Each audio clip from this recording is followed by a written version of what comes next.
Hello. അപ്പോൾ സവിത ഗിരീഷിൻ്റെ പുതിയൊരു വീഡിയോയിലേക്ക് എല്ലാവർക്കും സ്വാഗതം. അപ്പോൾ നമ്മളിന്നൊരു അടിപൊളി മത്തിക്കറി ആട്ടോ ചെയ്യാൻ പോകുന്നത്. നല്ല കൊഴുപ്പുള്ള ഗ്രേവിയൊക്കെ ആയിട്ട് അടിപൊളി ടേസ്റ്റാണ്. കപ്പേൻ്റെ ഒപ്പമോ ചപ്പാത്തിക്ക് എന്തിൻ്റെ ഒപ്പമോ ചോറിൻ്റെ ഒപ്പമൊക്കെ അടിപൊളിയാണ്. നല്ല ചൂട് ചോറും ഈ മീൻകറി ഉണ്ടെങ്കിൽ പിന്നെ വേറെ ഒന്നും വേണ്ട. അപ്പോൾ നമുക്കിത് എങ്ങനെയാണ് ചെയ്യാൻ പോണതെന്ന് നോക്കാം. അപ്പം നമുക്കതിന് ആവശ്യമായിട്ടൊരു ചട്ടി വേണം. അപ്പോൾ ഞാനിത് ഗ്യാസ് അടുപ്പിലല്ല, സാധാ വിറകടുപ്പിലാണ് മീൻകറി ഉണ്ടാക്കാൻ പോകുന്നത്. നമുക്ക് അതിലേക്ക് ഒരു 2 ടേബിൾ സ്പൂൺ വെളിച്ചെണ്ണ ഒഴിച്ച് കൊടുക്കാം കേട്ടോ. വെളിച്ചെണ്ണയ്ക്ക് നമുക്കൊരു ടീസ്പൂണോളം കടുക് ഇട്ട് കൊടുക്കാം. സാധാരണ അവിടെ എല്ലാവരും കടുകിട്ട് മീൻകറി വെക്കുമെന്നറിയില്ല, പക്ഷേ അടിപൊളി ടേസ്റ്റാണ്. അങ്ങനെ ചെയ്യാത്തവർ എന്തായാലും കടുക് ഇട്ടിട്ടൊന്ന് മീൻകറി വെച്ച് ട്രൈ ചെയ്യണേ. അപ്പോൾ നമുക്ക് അതിലേക്ക് ആവശ്യമായിട്ട് വെളുത്തുള്ളി, ഇഞ്ചി, ചെറിയ ഉള്ളി, കറിവേപ്പില, പച്ചമുളക്, പിന്നെ 2 മീഡിയം തക്കാളിയാണ് കേട്ടോ ആവശ്യമുള്ളത്.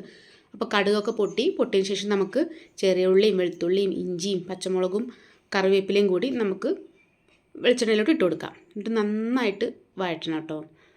നല്ലോണം മുരിഞ്ഞ് വരണം. ഒരു പകുതി ആകുമ്പോൾ നമുക്ക് തക്കാളി ഇട്ട് കൊടുക്കണം. അതുവരെ നമുക്ക് ഇത് മാത്രമായിട്ട് നന്നായിട്ട് വഴറ്റിയെടുക്കാം. ഞാനതിലേക്ക് ഒരു 1/2 ടീസ്പൂൺ കല്ലുപ്പ് ഇട്ട് കൊടുത്തിട്ടുണ്ടേ. അപ്പോൾ പെട്ടെന്ന് വഴന്ന് കിട്ടും. അപ്പോൾ ഒരു പകുതി വഴന്നിട്ടുണ്ട്. അപ്പോൾ നമുക്ക് അതിലേക്ക് തക്കാളി ഇട്ട് കൊടുക്കുക. ഒരു മീഡിയം സൈസിൽ 2 തക്കാളി ആട്ടോ. നല്ല പഴുത്ത തക്കാളിയാണെങ്കിൽ ഒന്നും കൂടി നല്ലതാണ്.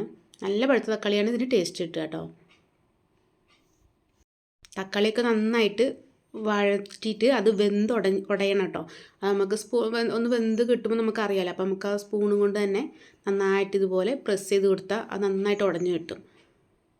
ഇനി നമുക്കതിലേക്ക് ആവശ്യമായിട്ടുള്ള പൊടികൾ, ഞാൻ 2 ടീസ്പൂൺ കാശ്മീരി മുളക് പൊടി, ഒരു 3 ടീസ്പൂൺ സാദാ മുളക് പൊടി, ഒരു 1.5 ടീസ്പൂൺ മല്ലിപ്പൊടി, അതേപോലെ ഒരു 1.5 ടീസ്പൂൺ ഉലുവാപ്പൊടി, പിന്നെ മഞ്ഞൾപ്പൊടി അതൊരു ടീസ്പൂൺ 1/2 ടീസ്പൂൺ മതിയാവും. ഉലുവാപ്പൊടി നിർബന്ധമാണ് കേട്ടോ. മീൻകറി വയ്ക്കുമ്പം എന്തായാലും ഉലുവാപ്പൊടി നമുക്കത് ചേർക്കണം. അത് പ്രത്യേക ടേസ്റ്റാണ്.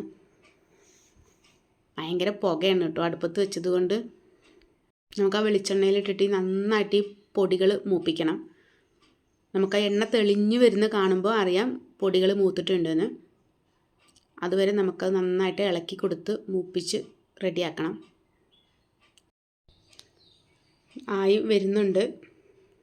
ഒരുപാട് തീ കൂട്ടി വെക്കരുത് കേട്ടോ. ഇനിയിപ്പോൾ ഗ്യാസ് സ്റ്റൗവിലാണെങ്കിൽ ഒരുപാട് തീ കൂട്ടി വെച്ചാൽ പൊടി ഇത് കരിഞ്ഞു പോവുള്ളൂ, ഭയങ്കര സ്മെല്ലും ആയിരിക്കും. അപ്പോൾ തീ കുറച്ച് വെച്ചിട്ട് നന്നായിട്ട് മൂപ്പിച്ചെടുക്കണം.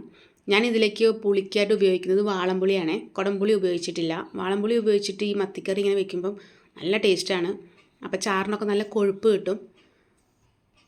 അതൊരു നെല്ലിക്ക വലുപ്പത്തിലൊന്നും എടുക്കണ്ട കേട്ടോ. കുറച്ച് പുളി എത്രത്തോളം വേണമെന്നുള്ള അതനുസരിച്ച് എടുത്താൽ മതി. ഞാനാകെ ഒരു 5-6 മത്തി എടുക്കുന്നുള്ളൂ. അപ്പോൾ അതിന് ആവശ്യപ്പെട്ട 2 തക്കാളി ഉള്ളതുകൊണ്ട് കുറച്ച് പുളി മതിയാവും കേട്ടോ. ഞാൻ ഒരു 1.5 അല്ലിയോളം വലിയ പുളിയെ ഒഴിച്ചിട്ടുള്ളൂ. ഞാൻ ആ പൊടിയൊക്കെ നന്നായിട്ട് മൂത്ത് വന്നപ്പോൾ ആ പുളി അതിലോട്ട് ഒഴിച്ചു കൊടുത്ത് ആ പൊടിയൊക്കെ അതിലൊക്കെ ഒന്ന് മിക്സ് ചെയ്തിട്ടുണ്ട് കേട്ടോ. എല്ലാം കൂടി പുളി ഒന്നിച്ച് മിക്സ് ആയിട്ടുണ്ട്. പിന്നെ നമുക്കൊരു 1/2 കപ്പോളം വെള്ളം ഒഴിച്ചു കൊടുക്കാം. നന്നായിട്ട് ഇളക്കി എല്ലാ മസാലയൊക്കെ നന്നായിട്ട് ആ വെള്ളത്തിൽ അലിയിക്കുക. അതിനുശേഷം നമ്മളധികം കുറച്ച് ഉപ്പ് ഇട്ട് കൊടുത്തിട്ടുണ്ടായിരുന്നുള്ളൂ. ഞാൻ പിന്നെ ഒരു ടീസ്പൂണോളം കല്ലുപ്പ് ഇട്ട് കൊടുത്തിട്ടുണ്ട്. എന്നിട്ട് നമുക്കത് നന്നായിട്ട് തിളപ്പിക്കുക കേട്ടോ. അടച്ചു വെച്ചിട്ട് നന്നായിട്ട് തിളച്ച് കണ്ടില്ലേ, നല്ല തിളച്ച് ചാറൊക്കെ ഒന്ന് കുറുകിയിട്ടുണ്ട്. ഇനി നമുക്കിതിലോട്ട് നമ്മൾ കഴുകി വൃത്തിയാക്കി വെച്ച മീനിട്ട് കൊടുക്കണേ. ഇത് തിളയ്ക്കുന്നതിന് മുമ്പ് ഒരിക്കലും മീനിട്ട് വെക്കരുത് കേട്ടോ. കാരണം ഈ മസാലയൊക്കെ വെന്ത് വരുമ്പോഴേക്കും മീനും കൂടെ വേവുമ്പം മീൻ നന്നായിട്ട് വെന്ത് പോവും. അപ്പോൾ നമുക്ക് തിളച്ചതിന് ഇങ്ങനെ നന്നായിട്ടൊന്ന് ചാറൊന്ന് കുറുകി വന്നതിന് ശേഷം മാത്രം മീനിട്ട് കൊടുത്താൽ മതി. അപ്പോൾ എനിക്ക് മത്തി നന്നാക്കുമ്പോൾ കുറച്ച് പനിനീരും കൂടെ കിട്ടിയിട്ടുണ്ട്. അപ്പം ഞാനിതെല്ലാം കൂടി ആട്ടോ മിക്സ് ചെയ്യണേ. മിന്നൂട്ടി ഇതിന് കുഞ്ഞുമീൻ എന്നാണ് പറയുക. അവൾക്ക് ഭയങ്കര ഇഷ്ടമാണ് മീൻ കറിയത്തെ കുഞ്ഞുമീൻ. അപ്പോൾ അതെല്ലാം ഇട്ട് കൊടുത്തിട്ട് നമുക്ക് നന്നായിട്ട് ചാറൊക്കെ അത് ഫുള്ള് ഇളക്കി എല്ലാ ഭാഗത്തും മീനിൻ്റെ എല്ലാ ഭാഗത്തും എല്ലാ സൈഡിലും ആകുന്ന വിധം ഇളക്കി കൊടുക്കണേ.